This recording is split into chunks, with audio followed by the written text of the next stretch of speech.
Ladies and gentlemen, welcome. The introduction will be in English. I hope nobody is against that, because we have some English-speaking people. Yeah? A bit of a problem? I will try to...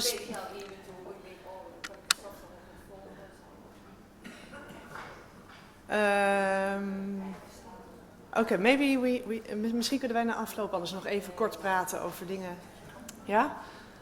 The performance is in English too, without subtitles, so you can maybe get used to the English already a bit.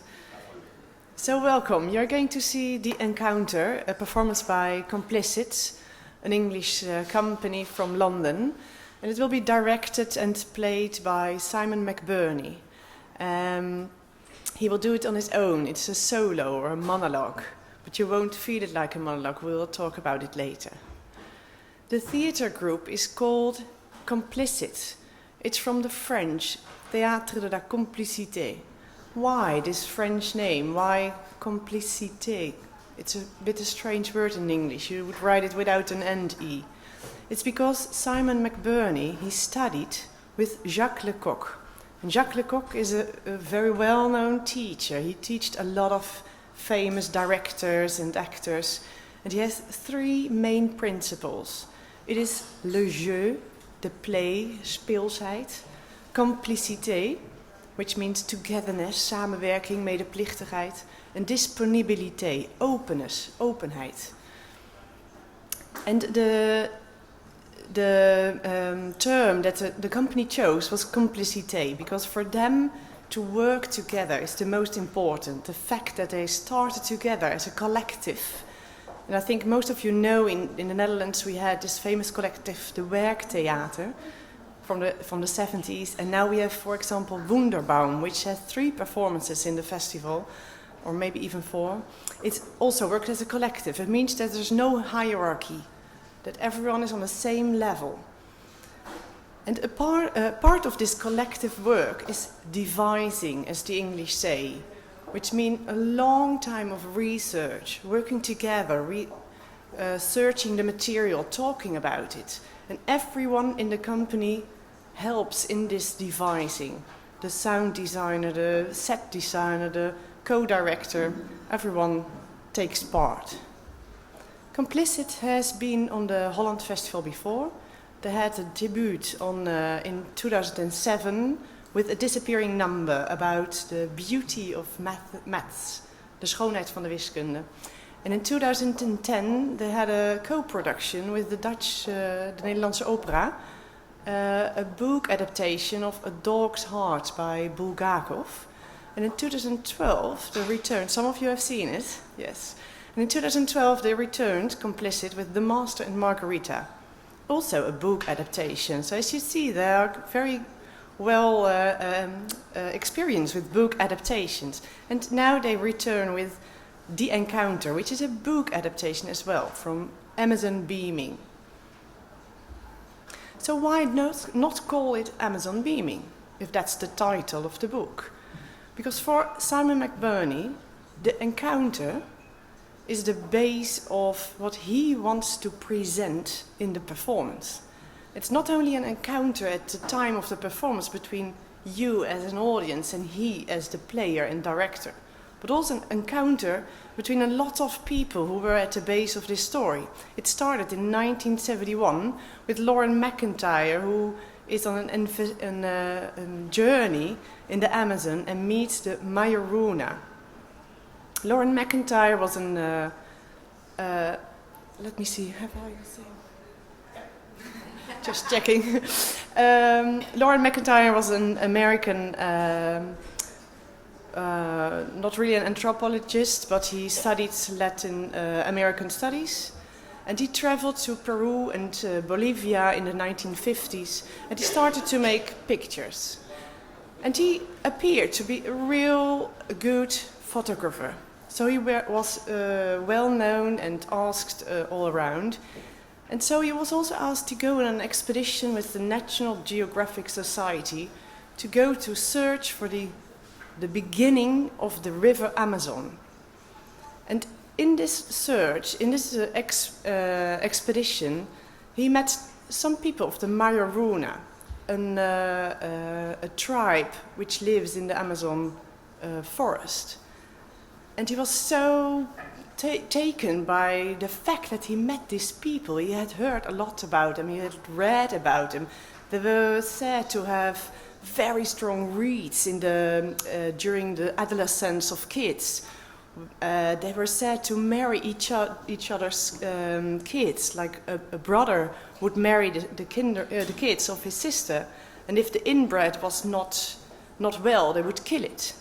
They were said to eat each other when they were dead, so they were kind of cannibals, but only with the dead, the deceased.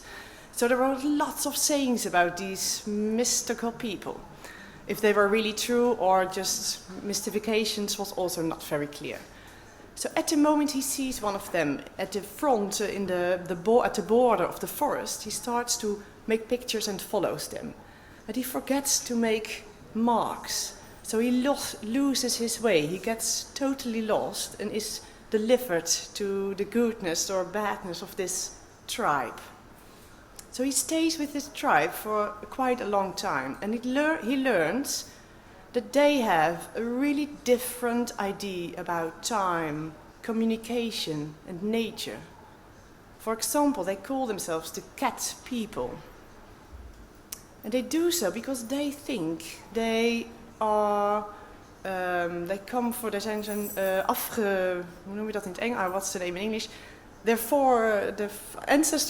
ancestors are cats, jaguars. So they have these tattoos around their mouth and these pines in their nostrils and a red line around their nose and cheeks. Here you see a picture Lauren McIntyre, this photographer, made of one of the kids of these Mayoruna people.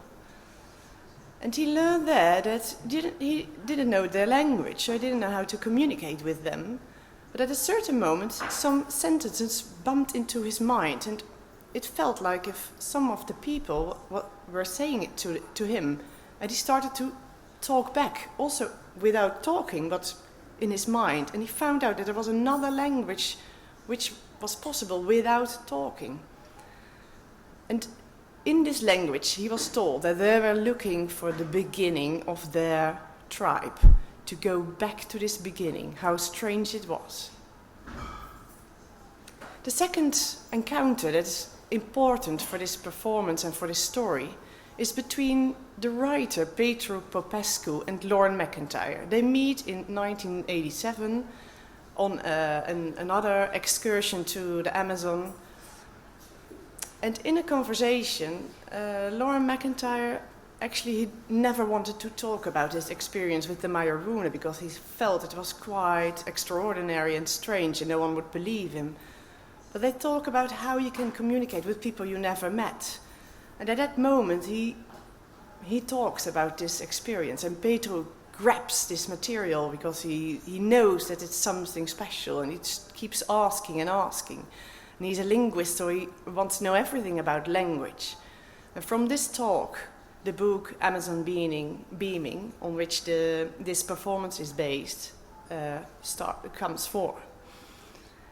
Simon McBurney reads this book in 1994, and he took 20 years to think how to make a performance of this book. He already knew at the moment he read it that it was material for a performance, but he couldn't think of a way to make a performance of it.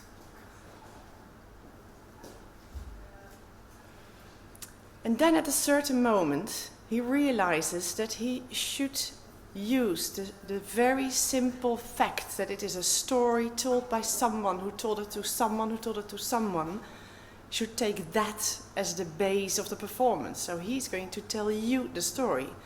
And normally, for the people who have seen former performances of Complicit in the festival, know that he uses a lot of scenery and techniques with shadowy and video, microphones. In this performance, it's very plain. It's the microphone, some water bottles, and the performer. So at the moment he knows that he wants to do it this way, he starts devising you remember from the first slides. So he starts thinking and working and talking, and some elements, some subjects pop up. So he starts to talk with Pedro Popescu, the Romanian writer of Amazon Being, and lots of others. People who talk about neurology, about mirror neurons, about communication, about language, people who know something about the Majoruna, about facts and fictions. And he's going to the Majoruna himself. And when he meets them, and some of them are more settled than the tribes that Lauren McIntyre met in 1971, they ask him, "Why are you here?" And before he knows it, he starts to talk, and he says, "Yes, because the other generation, the Majoruna, told McIntyre about the beginning, and McIntyre told it to Pedro Popescu, and Popescu wrote it down in Amazon Beaming, and now I'm going to tell it to the people in the theater, and now I'm telling it to you." And in this way, there's a kind of circle which is round. He brought the story in a way back to the Majoruna. And he got this lovely painting on his head. He got this red painting, you see him from the side, and this jaguar-like paintings around his mouth. Most importantly, as I said to you, he knew he should use the imagination. So not build the stage full with the tribal materials and trees and jungle, but just the imagination, the jeu, the playfulness of Lecoq. Two themes that will come in front tonight, and that some of you might have seen in this devising painting. I will tell a bit more about time and communication. As I told you, this Majoruna wanted to go back to the beginning, which sounds a bit strange to us. You can't go back in time. You can just go forward, isn't it? And it is so contrary the way they live, the way they see time as we do. We see time as something that we can grab. We have time, or most of the time we haven't got any time, but the expression says that you can have it. We think of time as something that's an appointment on your watch. A picture, the pictures Lauren McIntyre takes, and everyone, is a moment in time that you take. And to have a bit more comprehension of the idea of time the Majoruna have, I will use the philosophy of Henry Bergson. It's a French philosopher. He wrote a book, Time and Free Will, in 1889. And he says you have two types of time. One is the clock time, which we have appointments about, and you have the time of duration. This is the time of experience, the time when we think back of our youth, all kinds of images and times come to mingle with each other. Or Douwe Drijsma has this book with the title, Waarom de tijd sneller gaat als je ouder wordt. Why you feel that times go fast when you grow older. So you have this time, the clock time, and the duration. So keep this in mind, this feeling of duration. I will show you a short movie, a fragment of a little movie I found on YouTube to illustrate this furthermore. It says, what would happen if humans disappeared? And of course, it starts with the cattle that dies because no one takes care of them anymore. It starts with all electric equipment stopping, and then the big dogs will go to reign above all the smaller pets. I show it from there. 1 year after people disappear, strange stars will start to fall from the sky. During our space history, we took dozens of thousands of objects to the Earth's orbit. The highest satellites will fall after many years. After 25 years, 3/4 or all squares and sidewalks will be covered with vegetation. Where there are plants, there are herbivorous animals, and where there is prey, there is always a predator. The surviving dogs will cross with the wolves that come to the former cities. Without us, the air will become much cleaner. In some cities, the visibility range will become several times longer. Cities like Dubai and Las Vegas will be buried in sand. The desert will take what belongs to it. So will all of nature. After 300 years, metal constructions such as the Eiffel Tower or steel bridges will start to break, since for all these years there won't be anybody around to paint and protect from corrosion.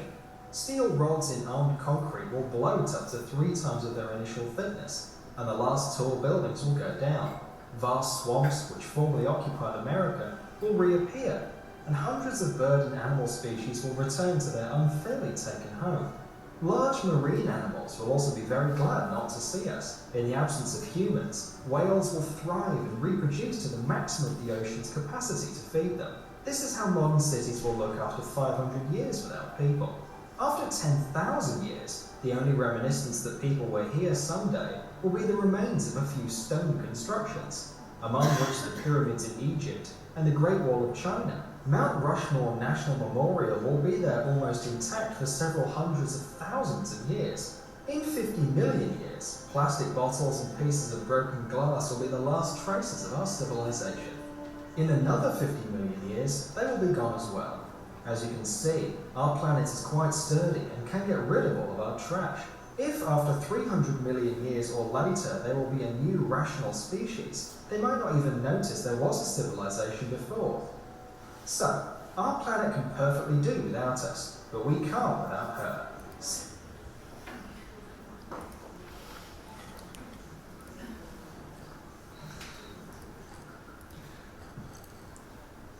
So if we see this movie, I immediately think of this ending must look a lot like how it began a long, long time ago.